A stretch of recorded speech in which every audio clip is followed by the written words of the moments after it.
പാതിരാത്രിക്ക് പോകുന്നത് എങ്ങോട്ടാണ് പറയൂ? സർപ്രൈസ്. അയ്യോ ഒരു ദാരിദ്ര്യം.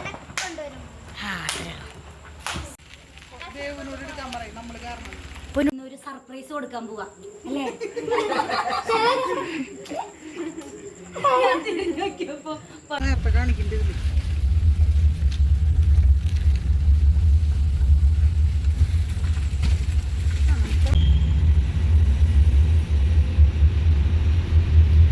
ഇപ്പൊ അമ്പല്ലൂർ എത്തിയില്ലേ?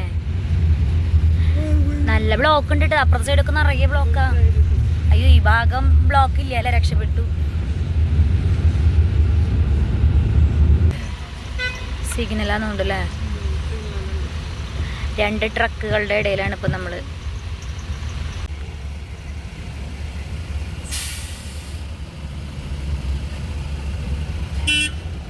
മാള് ഉറങ്ങിയാ? മാള് ആ വണ്ടിക്ക് ഭയങ്കര തിരക്ക്.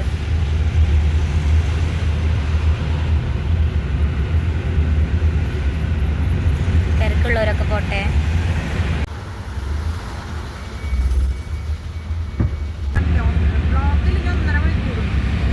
ഫ്ലൈറ്റ് 2 മണിക്ക് എത്തുള്ളൂ. ഞങ്ങൾ വളരെ വളരെ നേരത്തെയാണ്. അതുകൊണ്ട് ഞങ്ങൾ 11 മണിയാകുമ്പോഴേക്ക് എത്തും. അതുകൊണ്ട് ഞങ്ങൾ വളരെ സ്ലോ ആയിട്ടാണ് പോകണം. എയർപോർട്ടിൽ ചെന്ന് കിടന്നുറങ്ങണ്ടെന്ന് വെച്ചിട്ടാണ് പോകുന്നത് സ്ലോ ആയിട്ട്. ഞങ്ങൾ പെട്ടെന്ന് ബ്ലോക്ക് എങ്ങനെ കിട്ടിയാലോ എന്ന് പറഞ്ഞ് ഇത്തിരി സ്പീഡിൽ ഇറങ്ങിപ്പോയി. കുഴപ്പമില്ല, നമുക്ക് സ്ലോവിൽ പോയാൽ മതി അല്ലേ? ഒരു ബ്ലോക്കും ഇല്ല, വിജനമായി കിടക്കുന്ന റോഡ്, സുഖമായി പോകാം. ചാലക്കുടി എത്തിയിട്ടാ. പക്ഷേ ഞങ്ങൾക്ക് ഇതുവരെ ഒരു ബ്ലോക്ക് പോലും കിട്ടിയിട്ടില്ല. ഞങ്ങൾക്ക് സൂപ്പർ മഴ കിട്ടിയിട്ടാ.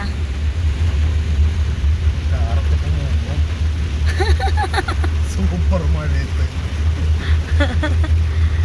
ഹായ് മഴ മഴ. അതെ, തവളനെ പിടിക്കാനാണ് അവിടെ ഉറച്ചതെന്ന്. മഴ മഴ. ചൂടിന് ഇത്തിരി സമാധാനം പെയ്തപ്പിക്കും. ഞങ്ങളപ്പോ എയർപോർട്ടിനോട് അടുക്കുകയാണ്. വീടുകൾ നിറയുണ്ട്.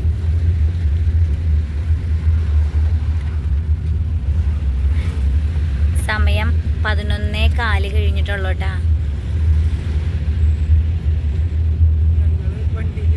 വണ്ടിയിലിരുന്ന് ഉറങ്ങിയൊന്ന് എണീക്കുമ്പോഴേക്കേ വരുള്ളൂ തോന്നുന്നുണ്ട്. ഇനി 2 കിലോമീറ്റർ. ഈ ഒരു മഴ പെയ്തിപ്പിക്കും. ഇത്രയും വെള്ളം അവിടെ.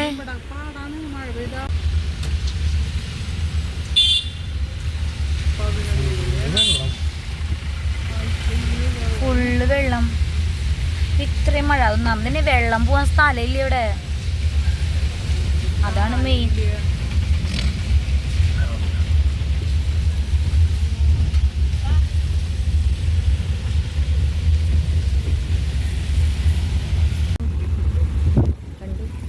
കൊച്ചി ഇന്റർനാഷണൽ.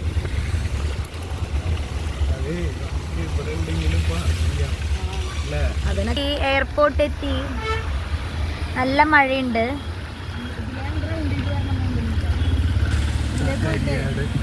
റൗണ്ട് ചെയ്യണം. ഉള്ളിലേക്കല്ല, അങ്ങനെ ഇപ്പുറത്തേക്ക് കിടക്കണമെങ്കിൽ റൗണ്ട് ചെയ്യണം.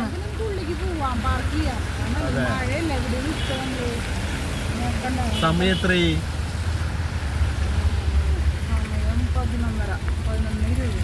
എത്ര മണിക്കൂർ പാർക്ക് ചെയ്യണം ഉള്ളിലേക്ക്? നമ്മൾ ടെർമിനൽ 3യിലേക്കാണ് പോകേണ്ടത്. ടെർമിനൽ 2 ആണല്ലോ ഇത്. റൈറ്റ് എടുക്കണം. അവരോട് ചോദിച്ചിട്ട് പോയാൽ മതി. എനിക്കറിയാം. അപ്പുറത്തെടുക്കാലോ.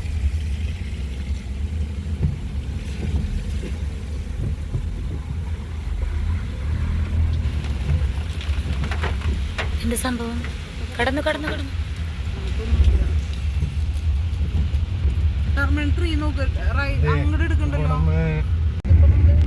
മുകളിൽ തന്നെ പാർക്കിംഗ് ഉണ്ടല്ലേ? ചിലും കണ്ണീരൊക്കെയാണല്ലോ ഈശ്വര. മൊത്തം അവിടെ പാർക്ക് തന്നെ ഉള്ളോ? 2-3 പ്രാവശ്യം കറങ്ങി ഇറങ്ങി കേറി വരാം. അപ്പോഴേക്കും പഠിക്കും. അല്ല അപ്പോഴേക്കും പഠിക്കുള്ളോ? Business jet terminal. അത് അംബാനിയുടെ അതുപോലെ കല്യാണിന്റെ അവരുടെയൊക്കെ ജെറ്റുകൾ കിടക്കുന്നത് കാണാം. കല്യാണിന്റെ വണ്ടി കിടക്കുന്ന ഇവിടെ നല്ല മഴയാട്ടാ. അപ്പൊ കാറ് പാർക്ക് ചെയ്യാൻ വേണ്ടിയിട്ട് ഞങ്ങൾ വരികയാണ്.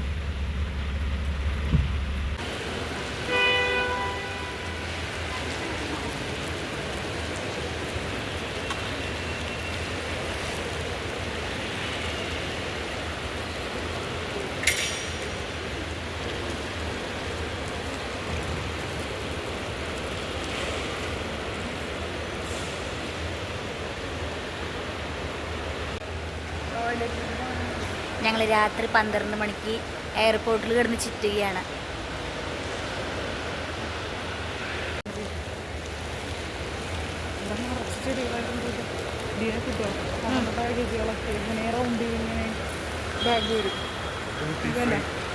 ബാഗ് വരുന്നു ഈ സാധനം ഇങ്ങനെ റൗണ്ട് ചെയ്യും. കുപ്പികൾക്ക് മാത്രമല്ല എല്ലാം ഉണ്ട്. ഡയമണ്ട് ഒക്കെ ഉണ്ട്. ഡയമണ്ട് മാത്രമല്ല എല്ലാ ദുബായ് സാധനങ്ങൾക്കും ടാക്സ് ഉണ്ടാവില്ല. പുള്ളി കയറാൻ പറ്റുമോ? അച്ഛനോട് പറഞ്ഞ് കടത്തി വിടുമോ? ഫ്ലൈറ്റ് വരുമ്പോൾ പേര്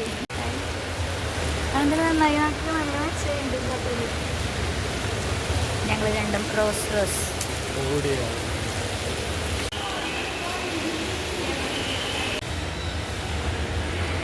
2 മണി വരെ സമയം കളയണ്ടേ. അപ്പോൾ ഞങ്ങൾ എസ്കലേറ്ററിൽ കയറുന്നു, ലിഫ്റ്റ് വഴി ഇറങ്ങുന്നു.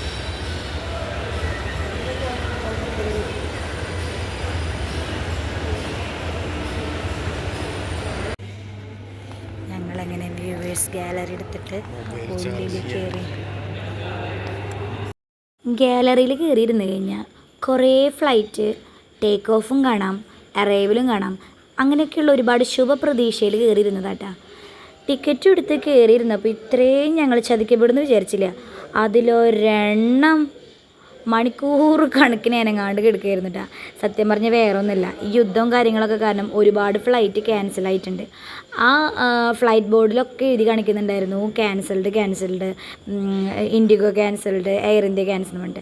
പക്ഷെ ഞങ്ങൾ അത് കണ്ടിട്ടും ഞങ്ങൾ അതിനുള്ളിൽ കയറിയപ്പോഴോ അപ്പോൾ ഞങ്ങളെ സമ്മതിക്കണ്ടേ, ഒരു ഫ്ലൈറ്റും അവിടെ നിന്ന് അനങ്ങണം കാണാൻ പറ്റിയില്ല കേട്ടോ. ഏതോ ഒരെണ്ണം എപ്പോഴോ ഒന്ന് അനങ്ങണ പോലെ എനിക്കൊന്ന് തോന്നി. പിന്നെ ഒരെണ്ണം എന്തോ ടേക്ക് ഓഫ് കണ്ടു. അങ്ങനെ ചെറിയ കുഞ്ഞു ഓർമ്മകൾ മാത്രമായി ഗാലറിയുടെ ഉള്ളിൽ. ഞാൻ കണ്ട വല്ല ക്രിക്കറ്റ് കളി കാണാനിരിക്കുന്ന പോലെ ഒരു ഇരിപ്പാണ്. ഏതെങ്കിലും ഒന്ന് എണങ്ങിയിരുന്നെങ്കിൽ ഒന്ന് കാണാമായിരുന്നു.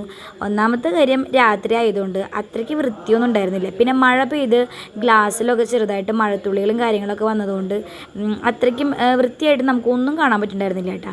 പക്ഷെ എന്നാലും ഇത്രയും ഫ്ലൈറ്റുകൾ ഇങ്ങനെ നിരനിരയായി ഇട്ട് കണ്ടപ്പോൾ നമുക്കൊരു സന്തോഷം അല്ലേ. നമ്മൾ ഈ ആകാശത്തൂടെ പോകുന്ന സാധനം ഇങ്ങനെ ഒരു ഡിസ്പ്ലേ പോലെ നമ്മുടെ മുൻപിൽ കാണുമ്പോൾ നമുക്കൊരു സന്തോഷമല്ലേ. സത്യം പറഞ്ഞ് ഞാൻ കയറിയപ്പോൾ തന്നെ ചോദിച്ചെന്താണെന്നറിയോ, ഈ ഇരിക്കെടുക്കുന്ന ഫ്ലൈറ്റ് ഫുള്ള് ഡിസ്പ്ലേക്ക് ഇട്ടിരിക്കണതാണോ എന്ന്. അപ്പോൾ എന്നോട് നീലാട്ടൻ പറഞ്ഞു, നീ മണ്ടത്തരൊന്നും വിളിച്ച് പറയില്ലേന്ന്. എന്തായാലും ടിക്കറ്റ് എടുത്ത് കയറിയില്ലേന്നും പറഞ്ഞു. ആ ഒരു AC-യുടെ തണുപ്പിൽ മരവിച്ചിരിക്കുകയാണ് ഞങ്ങൾ. വല്ല ആവശ്യം ഉണ്ടായിരുന്നു.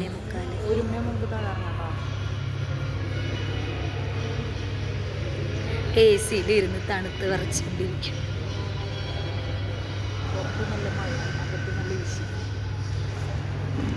ഞങ്ങൾ വീണ്ടും കയറിയിരിക്കുകയാണ് ഗൈസ്.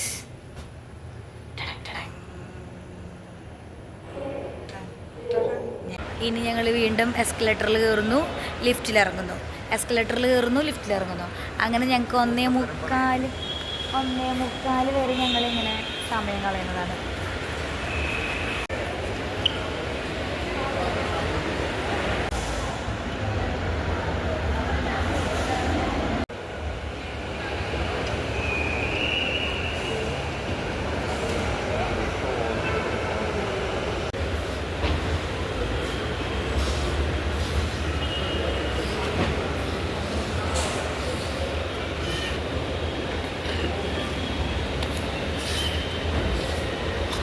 അവസാനം ഞങ്ങൾ കാത്തിരുന്ന് ചേട്ടൻ വരുന്നുണ്ടായിരുന്നു കേട്ടോ. ഞങ്ങൾക്ക് അങ്ങോട്ട് മാറണം ഇങ്ങോട്ട് മാറണമെന്ന് അറിയാത്തൊരവസ്ഥയായിരുന്നു. ഞാൻ നീലണ്ണ ഒരു സൈഡിൽ വിളിച്ചിരുന്നു. മാള് ഒരു സൈഡിൽ ഇതാ മറഞ്ഞു നിൽക്കുകയാണ് കേട്ടോ. ചേട്ടൻ അറിയാത്ത പോലെ കടന്നു വന്നു. ഞങ്ങളെ കണ്ടതും ഞാൻ മൊബൈൽ പിടിച്ച് നിങ്ങൾ കണ്ടപ്പോഴാണ് കേട്ടോ ഞെട്ടിയത്.